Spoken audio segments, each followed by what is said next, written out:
You're listening to the audio-only version of Cocktails with Cav, the popular video cast streamed live only on X. Follow us here on Spotify or on X at Cav Literature. Oh, happy Thursday, everybody. I hope everybody had an incredible long Memorial Day weekend.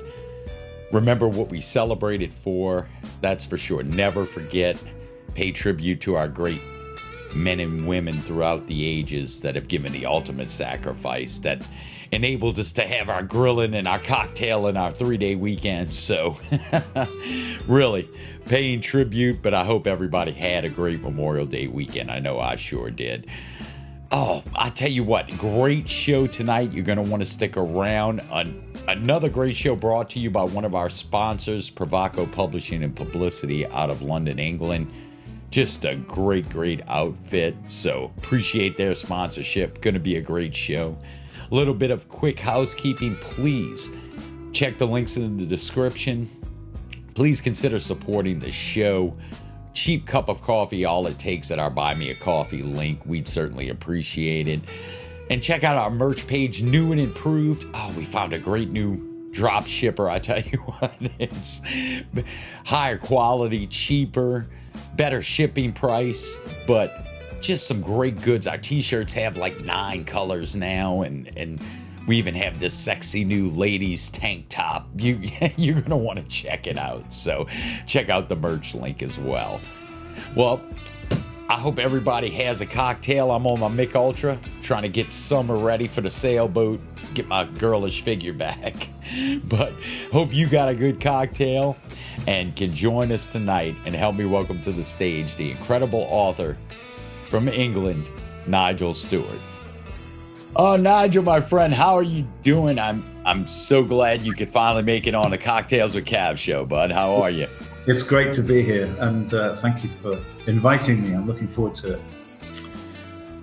Oh, well, I tell you, the pleasure's all mine, that's for sure. Looking forward. I know you got some great work coming down the pipe, and man, we'd love to talk about that in a few minutes. But I tell you what, Nigel, we love the viewers to get to know the creators, and man, tell us a little about yourself. I'd love to hear it, that's for sure. Right, well, potted history then. I was born in the northeast of England, and I grew up a long way from there in Hereford, which is famous for bulls and cattle and cider, and for me, I guess. And then I've kind of moved around the country with work, and settled where I live now about 35 years ago.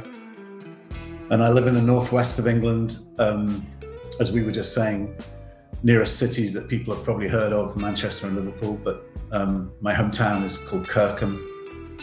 It's an old mill town, which sadly doesn't do that anymore. But it's okay. Yeah, that's it. Nice rural areas, basically. I can walk into lovely green fields with cows and sheep in about 2 minutes. So nice. Very nice. Yeah. Liverpool. Nobody in America has ever heard of Liverpool, I don't think. Who? No.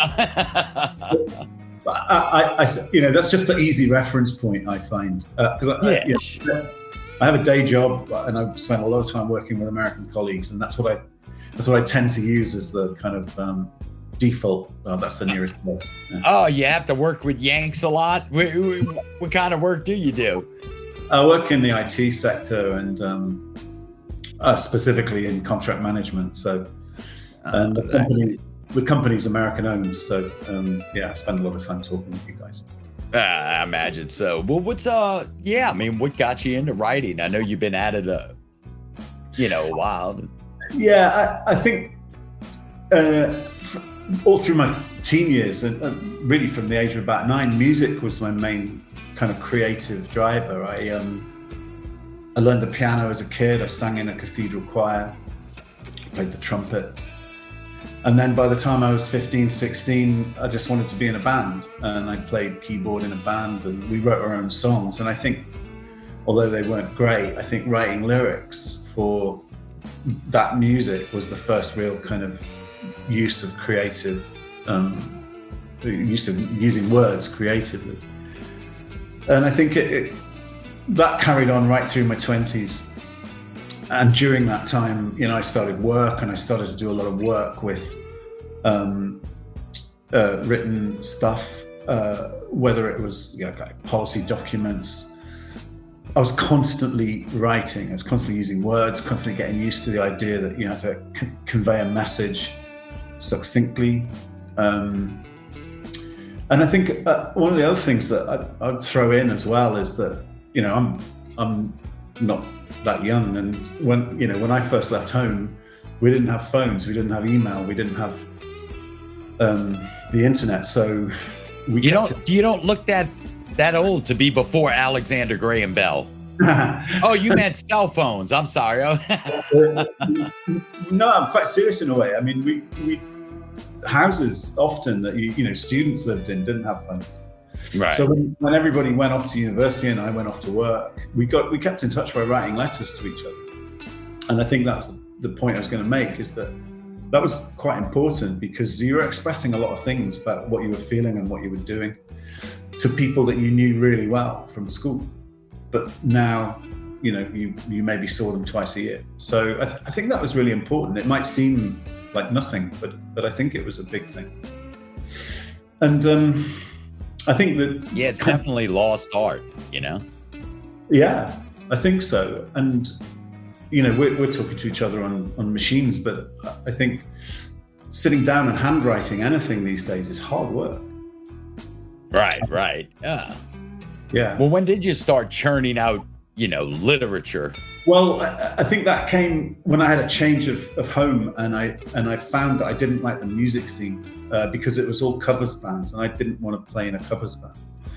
So I started thinking, well, I'd like to do something creative, and I just had this idea for a book. I didn't really know what I was doing. I think it was a massive vanity project in lots of ways, but I just started mapping out this story, and I finished it in about 4 years, and then it sat on a shelf and didn't get touched, except for bits of dabbling, Right. And then about 20 years later, I realized that there was this thing called self-publishing, and I just then started working on it really hard, and with the objective of self-publishing it, and that's what I did in 2016. And I think that led to, I thought at first that was it, that was the one novel that everybody has in them. And then I realized that I liked it. I liked the idea of writing. I liked the buzz I got from people saying, yeah, that's okay. Yeah, and I'll tell you, having interviewed, obviously a lot of indie creators that have self-published, because it is, that it's one of those things where you have to be the marketer, but it opens up, and indie creators are close to my heart, obviously. It opens up a way to get your work in front of people that used to never be available, like you said. I mean, if you're relying on legacy publishers, it's and I think the gatekeepers. I think just being able to say, because I think the marketing thing was hard, and I don't find that particularly easy. Right. Maybe we'll talk about that later on when we talk about Provoco. But I think what I felt was just being able to hold this thing in my hand and say to people, I've done this. And eventually that led to a connection, which was a different indie publisher. And they picked up that book, and we rebranded it, and we rewrote some of it. And that was so in my head, that was the start. That was when it kind of got serious. And I did 3 books with them. And then I was looking for a new direction, and that's when I started work on Justinian's Daughters.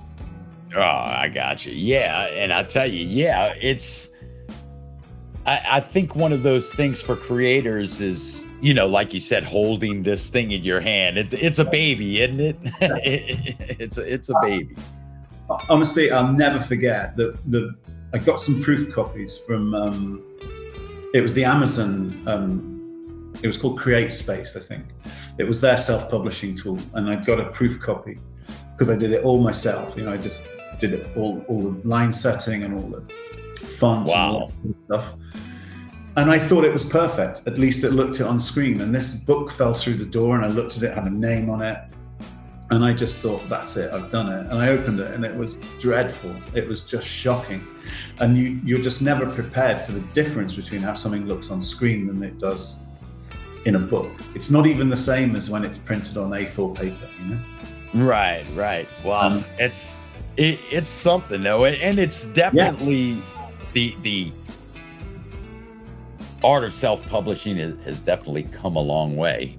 As technology gets exponentially better too, and there's. I think that's what's great about publishers like Provoco.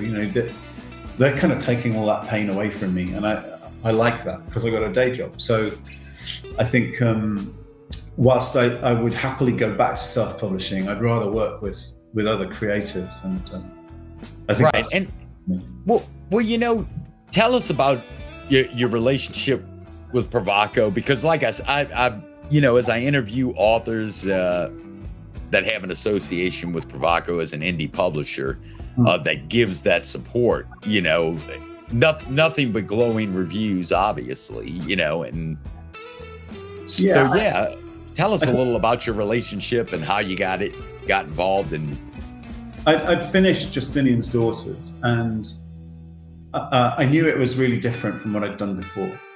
And for the first part of maybe the first 4 months of 2022, I was genuinely going to try and find an agent and look for a traditional publishing deal.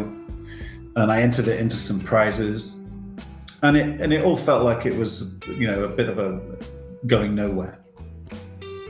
So I just made a decision to stop doing that and start looking for indie publishers. And I'd come across Provoco, but I went to maybe 10, and I started saying, well, you're interested? Do you want me to do a submission? And Jane's reaction was very different. She said, well, I've read your books and I really like what those, how you've done those. So she kind of took a chance, and she had a good look at Justinian's Daughters in its draft format and said, yeah, I absolutely love it. Yeah, and I think go on. Crazy. Just you're right. I mean, like you said, when that approach that they have for indie creators that are, struggling to get that work there. So it's amazing, I think. It wasn't a difficult choice in the end, because I think and maybe this says a lot about me, but it involved the least work. There was no. Hey, that doesn't say a lot about you. It says a lot about what we have to do as creators. Anything that can take something off your plate, And that, seriously, that's a big part of it, because I think just knowing that it was liked and knowing that it would be in safe hands was a big part of that for me. And I think we did some great work on that book in terms of the cover and the design. And right from the start, I think it had a wow factor. It's actually my favorite of my 5 books. I think, to get back to your question, I think what I saw in Provoco was a place that wasn't too defined as anything. I like what I saw on the webpage was different writers doing different things. So I didn't feel like I had to fit in with anything. I could just be me as part of that portfolio. Nah, that's awesome. Yeah, there's definitely something to be said for a supportive group that lets you keep your story. So, yeah, absolutely. But I tell you, Nigel, I have to refill my cocktail. It's about 90 degrees and a wet wool blanket of humidity here in New Orleans.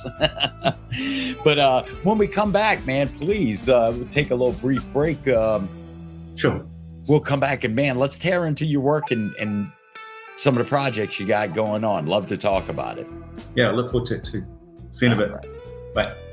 Okay, ladies and gentlemen, just a quick mid-roll break, real fast, just to please remind you, check out my linktree /Reed Kavanaugh, scrolling down below for you. Can't miss it. I tell you what, it has all the great information you need, from the latest Cocktails with Cav episode, great indie creator interviews, as well as our latest offering, the great Cocktails with Cav After Hours Live. Oh, you're not going to want to miss that. That show is a lot of fun, with producer Drunk Doug and I unwinding and discussing the latest hot topics. But also, look, our audio-only podcast link on Spotify, as well as all the links you'll need to support the show, and our other social media links where you can find us and follow and help the show out. So please, again, check out my link tree. It's at the top of my X profile as the link, and is also scrolling right below you, linktree/Reed Kavanaugh. Check us out.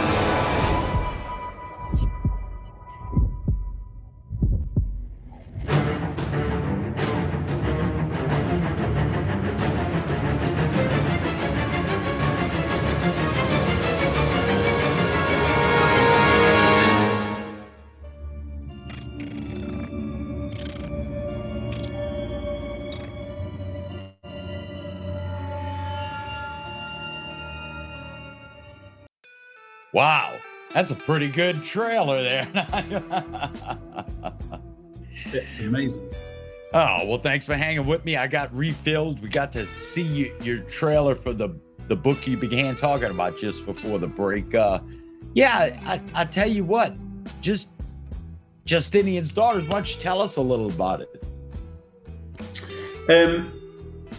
It's a book that I could spend way more time than we got talking about, but I think what happened was I was in this part of Wales where it's set, doing a bit of walking and doing a bit of writing. And I increasingly found that that whole place has got this real mysticism and kind of elemental thing going on. And it is the home of the patron saint of Wales, St. David. And there's also an old wartime airfield there from World War II. And I was just constantly getting these things flowing into me. And I know that sounds a bit weird, but it's how it was. And I kind of knew that I wanted to write something a bit different from what I'd written before. Maybe be a bit more macabre, but not like go fully into horror, because that's just not me. And I think the story developed with me basically coming up with the idea that this place was where people constantly arrived and made things happen, with some sort of authority, but they didn't care how it affected the people that lived there and the people in that community. And yeah, it just all grew from there, really. The idea that you've got these women to whom men have done bad things, and really it's a story about revenge and justice over 108 years. Oh, wow. That sounds fascinating. I'm telling you, especially a long span of time to break down. And I bet you probably had a lot of area to work with and expand the story, going across a century. Yeah. And I think what I like, because I said I didn't want it to be horror, I think where I did feel that it sat was in the supernatural kind of arena. But what I love about it is that you never actually know whether or not these characters that are carrying out all of these vengeance acts are witches, or are they supernatural or not? And I love that because it kind of keeps it open-ended. Oh God, it sounds like a fascinating tale, that's for sure. And you have your new launch coming. I believe you're working on now, The Road Home, your latest project. Yeah, this has been published. Yes. It's been out since November. Okay. I mean, that's just a totally different story. It's a totally different idea. And this is a book about rootlessness, really, and somebody who has grown up effectively as an orphan. He's raised by his sister because their parents deserted them as kids, and he's done okay. He's grown from that and learned to kind of find his way in the world and be successful at business. But he's got a dark side that he isn't really aware of. So he sets off on this journey, and it's not a cliched kind of road trip. You know, it's not that thing about middle-aged man goes off and finds himself. It's because this guy doesn't know he's lost. He doesn't know there's anything wrong with him. But it deals with. So I think the purpose of the road trip is that he goes to visit places that he would never otherwise have gone, and he visits old cathedrals. And in those he finds a kind of certainty and love, and you know, it's a metaphor for those things. And then once he gets so far around his kind of trip, he meets a woman, and from that point it's a love story. But I think it also deals with this guy's denial about his mental health problems, and that was a big part of it for me, because you know, I think that's something that men in particular are not great at admitting to. Yeah, sounds like I need to read it. It might hit home. No, I'm in utter denial, Nigel. I'll just let you know now. Well, I mean, you know, I had some problems with my own mental health, but I didn't do that. As soon as somebody said to me, you know, go and see a doctor, I did it. But I think what it does reflect is what happened to my brother, which, you know, he just didn't deal with the fact that he was ill. And I think a mark on me. That's quite a long time ago now. But that's left a mark on me, and I drew on that a little bit with this character by sort of saying some of the things that I saw my brother do. So yeah, it's quite dark. I think that's a feature of most of what I write. It's not very happy and clappy, you know. Right. No, well, it's definitely some very, very good body of work you have going on, and you have a big event coming up, I believe. On the 6th of June or so, I believe. Yeah, 6th of June. Jane from Provoco and David, another author from the Provoco stable, getting together at a library here in the town near me. And we're going to be there for 5 hours. The library are, you know, really enthusiastic about it, doing lots of publicity for it. And the idea is that we'll just sit and write, but we'll also spend time talking to people, doing readings, and generally just maybe raising a bit of awareness that you know, I'm in the area, David's in the area, and also a bit of awareness about Provoco. Oh, I tell you, that is I love those events. I love author meet and greets and you know, those kind of things, because like I said, that was kind of the purpose of the show. You know, when I started it was just so people could get to know the creators, you know, and build that relationship a little bit. I think that what's great about this as well is it's not like a launch, you know, it's not, there's none of that nervousness about that. It's just, here we are, you know, ask away if you want to know something. We could talk about our writing process. We can talk about just about anything, but it's not just about one of us. And I think that's really good. Really like that. Yeah, it is. And I think I probably drew on that when I started the show, because it's one of my favorite things, you know. And I think that's what I always say, you know, Cocktails with Cav is like, you know, the author meet and greet at the library, except you can stay in your underwear and be home. And we'll bring the authors to you. But Right. Oh, well, Nigel, look, man, I cannot thank you enough for taking the time out of your schedule to come on the show.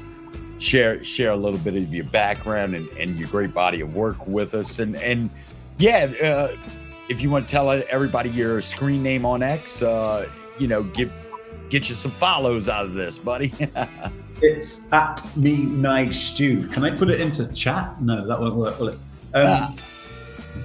I tell you what, the links will be in the show description for all you folks out there. I'll make sure we have Nigel's handle on X.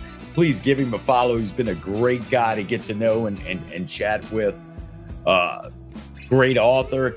And by all means, please be on the lookout. His links will be in the show description as well for, you know, all of his great work, including the ones we talked talked about today, Justinian's daughters, and the road home. So by all means, please check out Nigel, give him a follow. And Nigel, again, I know I've said it before, bud, but I was privileged to have you on the show. I appreciate you, buddy. It was my pleasure. I really enjoyed chatting with you. All right. Good luck on your event on June 6th, buddy. Cheers to you. Cheers, George. Nice to meet you. Take care.